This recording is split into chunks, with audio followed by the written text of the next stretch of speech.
Vous voulez acquérir un bien immobilier et vous n'avez pas de CDI, vous êtes entrepreneur, travailleur indépendant, en CDD, intérimaire ou saisonnier. Cette vidéo est faite pour vous. Restez connectés. Bonjour, je suis Gina et dans cette vidéo, je vais vous donner quelques conseils pour acquérir un bien immobilier sans CDI. Alors, juste avant de commencer la vidéo, je vous invite à rester jusqu'à la fin parce que j'ai une surprise pour vous. Alors, c'est parti. Donc, cette vidéo va s'organiser en deux parties.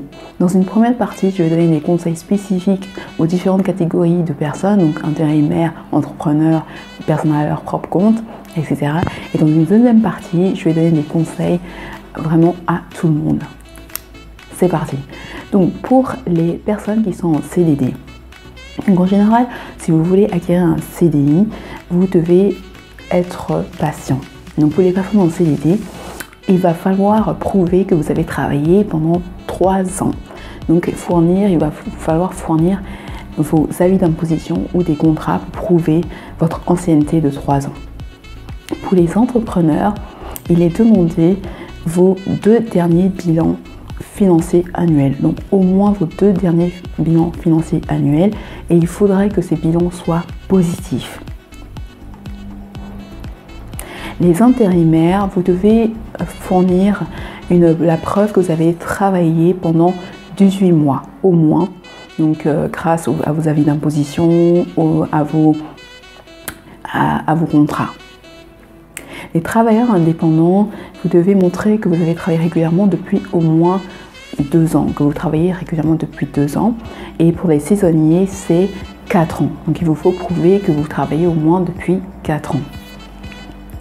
Donc pour les personnes qui sont à leur propre compte et les entrepreneurs, une possibilité pour acquérir un bien immobilier si vous n'avez pas de CDI, c'est d'obtenir un CDI, d'acquérir votre bien immobilier et ensuite de démissionner. Donc c'est une possibilité, ce n'est pas pratique, mais il y a des gens qui l'ont fait.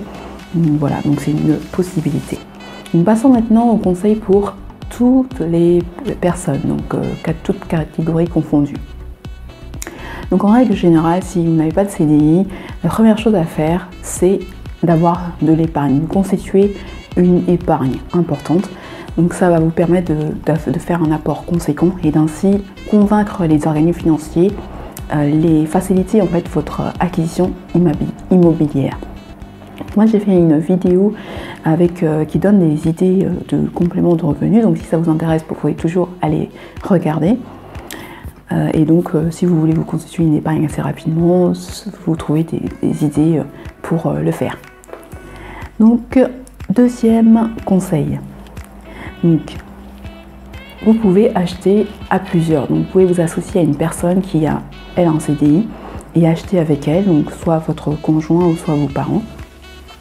Troisième conseil, donc si vous n'avez pas de CDI, recherchez plutôt à acquérir des biens dont le montant est inférieur à 100 000 €, simplement parce que les banques vont plus facilement vous accorder un bien immobilier dont le prix est inférieur à 100 000 €.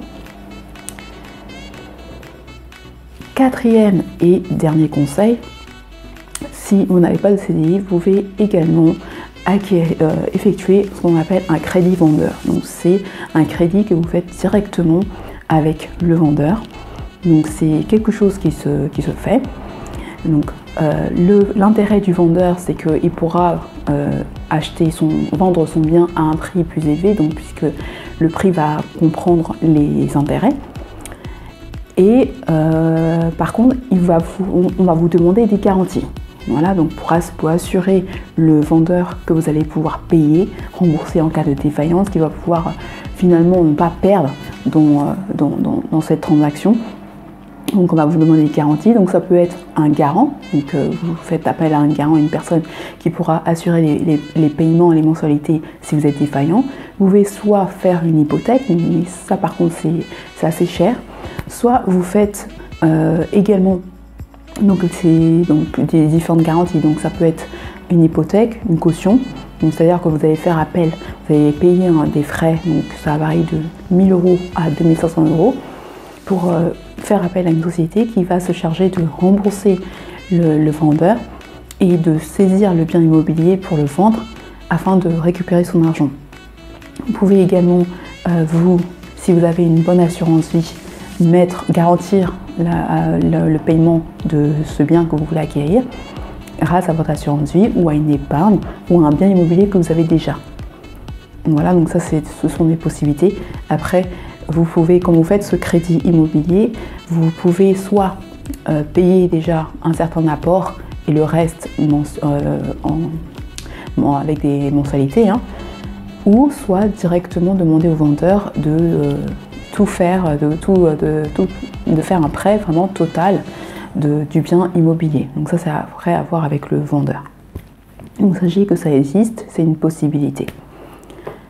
Alors, également, donc, si vous voulez acquérir un bien immobilier, sachez que si l'acquisition de ce bien immobilier a pour but un investissement locatif, c'est-à-dire que vous allez louer le bien, vous avez pour but de louer le bien, sachez qu'il vous sera beaucoup plus facile d'acquérir ce bien, parce que les banques sont accordent beaucoup plus facilement si votre projet est justement pour générer des revenus fonciers.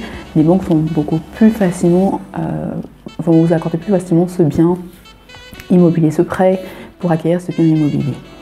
Ensuite, ce que je voulais vous dire, c'est surtout de ne pas vous décourager. Si vous entreprenez d'acquérir un bien immobilier et que vous vous adressez à une première banque qui vous refuse le prêt, ne vous découragez pas, persévérez. Moi, personnellement, quand j'ai acquis mon bien immobilier, j'étais en CDI depuis 4 ans. Pourtant, une banque m'a refusé le prêt, hein. Une première banque m'a refusé le prêt et j'ai dû me tourner vers un autre organisme financier qui, lui, m'a accordé le prêt. Donc, vous voyez, donc j'étais déjà en CDI, mais pourtant j'ai rencontré des difficultés. Donc il ne faut surtout pas vous décourager. Je ne sais pas si vous allez devoir faire 10 banques ou 15 banques, mais l'essentiel c'est de ne pas vous décourager, vous fixer sur votre objectif d'acquérir votre bien immobilier et de continuer. Voilà, donc je vais vous laisser quelques témoignages de personnes qui ont acquis son CDI pour vous montrer que c'est quelque chose qui est possible. Voilà, mais surtout ne vous découragez pas, persévérez, soyez persévérants. Et surtout ne vous découragez pas. Donc, voilà. Donc si vous avez aimé la vidéo, vous avez appris des nouvelles choses, n'hésitez pas à la partager, à vous abonner à ma chaîne pour ne pas manquer mes prochaines vidéos. Et puis je vous laisse avec votre surprise. Donc il s'agit d'un article qui reprend les informations citées dans la vidéo. Voilà, donc je vous souhaite une très belle journée et je vous dis à très bientôt.